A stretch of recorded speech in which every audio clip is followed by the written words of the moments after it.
بات اور وحی کے حوالے سے ہوئی کہ حس ظاہر سے صرف محسوسات تک رسائی ہوتی ہے اور حس عقل سے صرف معقولات تک رسائی ہوتی ہے، اور وحی سے امور غیبیہ کا ادراک ہوتا ہے۔ جیسے ہم یقین رکھتے ہیں کہ وحی کی برکات سے ہمیں معلوم ہوا کہ اس عالم کے بعد ایک عالم اور ہے جہاں ہم نے پہنچنا ہے، جیسے کہ قرآن پاک کہتا ہے اَإِذَا مِتْنَا وَكُنَّا تُرَابًا وَعِظَامًا أَإِنَّا لَمَبْعُوثُونَ، جب کہ ہم مر جائیں گے، مٹی ہو جائیں گے، تو کیا ہم دوبارہ اٹھائے جائیں گے؟ اور نہ صرف ہم، آباؤنا الاولون، ہمارے آباء و اجداد پہلے والے بھی۔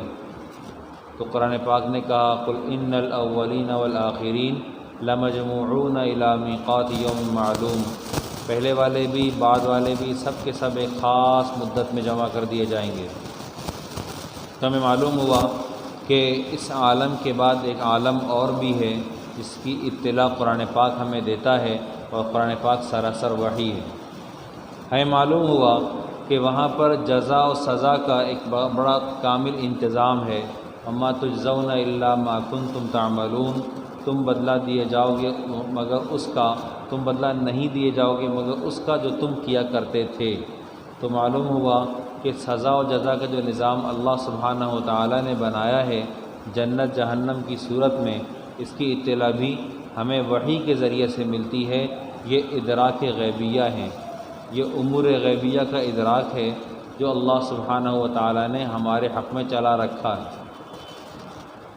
ہمیں جب اس بات پر کامل طور پر یقین ہو چلا تو ہم نے دیکھا کہ جب انسان سو جاتا ہے تو انسان کی ظاہری اور باطنی تمام تر کیفیات ادراکیہ معطل ہو جاتی ہیں، تمام تر قوہ ادراکیہ، اس سے انسان کو کسی بھی طرح کا علم حاصل ہوتا ہے، خواہ وہ محسوسات میں ہو یا معقولات میں ہو، سب کا سب بالکل معطل ہو جاتا ہے۔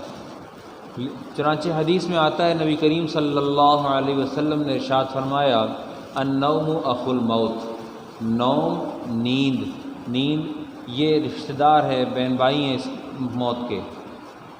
اگر ایسا ہے تو حدیث میں جس طرح امور غیبیہ کا انکشاف ہوا کرتا ہے، اسی طرح سے حدیث کہتی ہے کہ انکشافات کا، حدیث نہیں کہتی بلکہ انکشافات کا جو سب سے بڑا ذریعہ ہے، اعلیٰ ذریعہ ہے، وہ وحی ہے۔ وحی نے انکشاف کیا کہ حق تعالیٰ ایک ہیں، وحی نے انکشاف کیا کہ محمد الرسول اللہ صلی اللہ علیہ وسلم خاتم النبیین ہیں، وحی نے انکشاف کیا کہ آپ سے پیچھے بھی کئی سارے انبیاء گزرے ہیں جن کے مذاہب کے اوپر یہود و نصارہ بھی چلتے چلے آ رہے ہیں۔ وحی نے انکشاف کیا کہ جنت جہنم کا انتظام بھی حق تعالیٰ نے کر رکھا ہے۔ وحی نے انکشاف کیا کہ تم موت کے بعد دوبارہ اٹھائے جاؤ گے۔ وحی نے انکشاف کیا کہ ہر ایک کو مرنا ہے، کل نفس ذائقۃ الموت۔ وحی نے انکشاف کیا کہ ہر ایک کے مرنے کا ایک خاص وقت متعین ہے، لکل امت اجل فاذا جاء اجلهم لا يستأخرون ساعة ولا يستقدمون۔ تو یہ ساری کے سارے وحی کے انکشافات ہیں۔ قل لکم میعاد یوم لا تستأخرون عنہ، تم آپ کہہ دیجئے کہ تمہارے لیے ایک خاص مدت ہے، لا تستأخرون عنہ ساعة ولا تستقدمون، اس سے ایک لمحہ پہلے نہیں ہو سکتا اور نہ ہی اس سے ایک لمحہ بعد ہو سکتا ہے۔ اگر کہ یہ بات ایسے ہی ہے تو ادنا ترین ذریعہ، پہلے اعلیٰ ترین میں نے بتایا وحی ہے، تو ادنا ترین جو ہے وہ خواب ہے۔ ادنا ترین ذریعہ معلومات کا، ادراک کا، وہ خواب ہے۔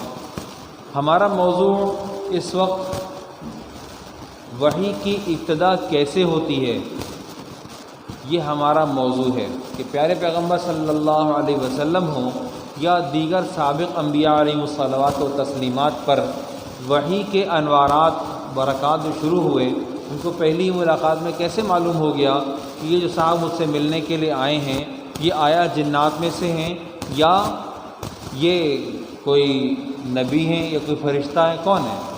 ان کا تعارف کیسے حاصل ہوا؟ تو اللہ سبحانہ و تعالیٰ نے انبیاء علیہم الصلوات و تسلیمات کے قلوب کو پہلے سے ہی اس بات کے لیے آمادہ کیا، تیار کیا۔ اس کی مثال یوسف علیہ السلام بچے ہیں، اپنے والد سے آ کر کہتے ہیں کہ میں نے خواب میں دیکھا۔ کیا دیکھا بھائی؟ میں نے دیکھا کہ 11 ستارے ہیں، ایک چاند ہے، ایک سورج ہے، رأیتہم لی ساجدین، یہ مجھے سجدہ کر رہے ہیں۔ یعقوب علیہ السلام وہ ان کو علم دیا گیا تھا، تعبیر کا، خواب کی تعبیر کا علم دیا گیا تھا۔ انہوں نے کہا لا تقصص رؤیاک علی اخوتک، اپنا خواب اپنے بھائیوں کو نہیں بتانا۔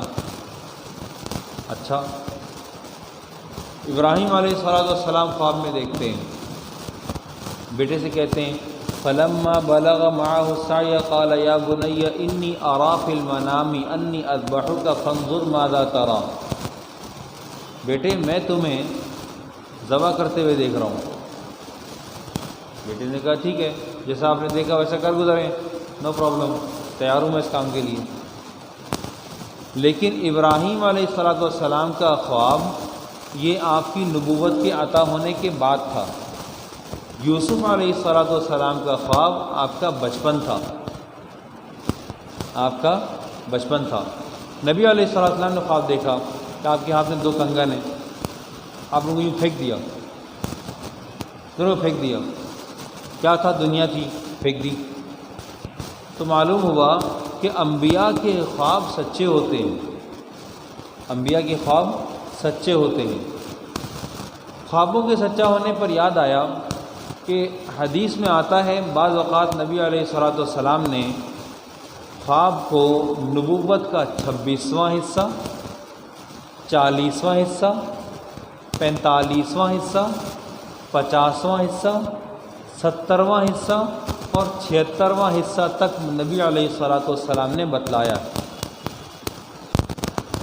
اسی طرح دلائل ابن نعیم میں حضرت عبداللہ بن مسعود رضی اللہ تعالی عنہ کے شاگرد علقمہ بن قیس حضرت عبداللہ بن مسعود رضی اللہ تعالی عنہ سے مرسلاً حدیث روایت کرتے ہیں، کہتے ہیں کہ اول انبیاء کو خواب دکھلائے جاتے ہیں، اول انبیاء کو خواب دکھلائے جاتے ہیں، یہاں تک کہ جب سچے خوابوں سے ان کی قلوب مطمئن ہو جاتے ہیں تب حالت بیداری میں اللہ پاک کی طرف سے ان پر وحی نازل ہوتی ہے۔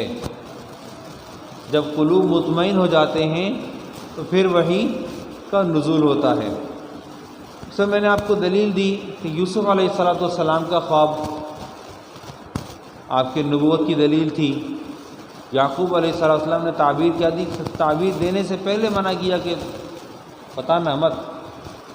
وَكَذَلِكَ يَجْتَبِيكَ رَبُّكَ وَيُعَلِّمُكَ مِن تَأْوِيلِ الْأَحَادِيثِ، تمہارا رب تمہارا انتخاب کرے گا، یوسف تمہارا انتخاب ہوگا، لیکن تم نے یہ خواب اپنے بہن بھائیوں کو نہیں بتانا ہے، اس سے خاموشی اختیار کر لو۔ اسی طرح حدیث میں آتا ہے اصدقہم رؤیا اصدقہم حدیثا، جب خواب نبوت کا حصہ قرار دیا گیا تو ظاہر ہے کہ زمین پہ 2 طرح کے لوگ ہیں، ایک فساق و فجار ہیں، دوسرے صادق و امین ہیں۔ 2 طرح کے لوگ زمین پہ بستے ہیں، اور ہم نے یہ بات کہی کہ نیند کی حالت میں انسان کے تمام قوائے ادراکیہ وہ معطل اور بیکار ہو جاتے ہیں۔ اس وقت میں اعلیٰ ترین ذریعہ جو ادراک کا ہے یا تو وحی ہے یا پھر ادنا ترین ذریعہ وہ خواب ہے۔ اب زمین پر رہنے والے لوگوں میں سارے کے سارے مومن تو نہیں ہیں، سارے کے سارے مسلم تو نہیں ہیں، ہر طرح کا آدمی زمین پر ہے، تو ہم اس کے بارے میں کوئی گراؤنڈ کیسے بنائیں گے؟ ہمیں حدیث میں ایک جواب ملا۔ حدیث کہتی ہے اصدقہم رؤیا اصدقہم حدیثا، تو اپنی اکثر و بیشتر گفتگو میں سچا ہوتا ہے اس کے خواب بھی ایسے ہی سچے ہوتے ہیں۔ جو اپنی روزمرہ کی گفتگو میں سچا ہوتا ہے اس کے خواب بھی ایسے ہی سچے ہوتے ہیں۔ اس حدیث سے معلوم ہوا کہ جو آدمی حالت بیداری میں سچا ہے اس کے خواب بھی سچے ہوں گے۔ اسی طرح ہمیں احادیث سے ہی معلوم ہوا کہ نبوت کا 26واں حصہ وہ خواب ہے۔ ہم اپنی معمولات کو جب وحی کی مناسبت سے نہیں جوڑتے تو پھر شیطان ہمارے اوپر راستے کھولنے کی کوشش بھی کرتا ہے۔ جیسے ہم پیارے پیغمبر صلی اللہ علیہ وسلم کی خواب میں زیارت کے حوالے سے گفتگو کرتے ہیں۔ ایک آدمی نبی علیہ السلام کی زیارت چاہتا ہے اور بڑی کوشش اور امید میں لگا رہتا ہے لیکن زیارت نہیں ہوتی۔ لیکن یقین کر لیجئے کسی بھی بزرگ کو دیکھ کر، کسی بھی سفید پوش کو دیکھ کر، کسی بھی نورانی چہرے کو خواب میں دیکھ کر انسان کو یہ تیقن نہیں ہوتا کہ اس نے محمد رسول اللہ صلی اللہ علیہ وسلم کی زیارت کی ہے، تا وقت یہ کہ نبی علیہ السلام ہی کی زیارت ہو اور اس زیارت کے ساتھ یہ بشارت بھی عطا ہوگی، اس کے لاشعور میں یہ بات ہوگی کہ اس نے نبی علیہ السلام کو دیکھا ہے۔ اس کی وجہ حدیث میں آتا ہے، نبی علیہ السلام نے ارشاد فرمایا، تم میں سے اگر کسی نے مجھے دیکھا فقد رآنی، اس نے مجھے ہی دیکھا، فإن الشیطان لا يتمثل بی، اور کما قال النبی صلی اللہ علیہ وسلم، شیطان میری صورت اختیار نہیں کر سکتا، شیطان میری صورت اختیار نہیں کر سکتا۔ تو جس نے خواب میں مجھے دیکھا سو اس نے مجھے ہی دیکھا، اس نے میرے علاوہ کسی اور کو نہیں دیکھا۔ اور جتنے لوگوں نے اب تک مشاہدہ کیا ہے کہ پیارے پیغمبر صلی اللہ علیہ وسلم کے لوگوں کو زیارت ہوئی ہے، انہوں نے حقیقت میں نبی علیہ السلام ہی کو دیکھا ہے۔ ہماری مسجد میں ایک صاحب آتے ہیں، ان کو ایجنسیاں اٹھا کے لے گئی تھی، انہوں نے 33 مرتبہ 30 مہینے میں نبی علیہ السلام کی زیارت کی، 33 مرتبہ انہوں نے یہاں نماز ہی پڑھائی، چھپا کے رکھتے ہیں، اپنے آپ کو بتاتے نہیں ہیں، لیکن ہم نے بڑا ناخن رگڑ رگڑ کے کوریدا، ان کو تو معلوم ہوا کہ ان صاحب کو نبی علیہ السلام کی زیارت ہوئی ہے اور 33 مرتبہ ہوئی ہے۔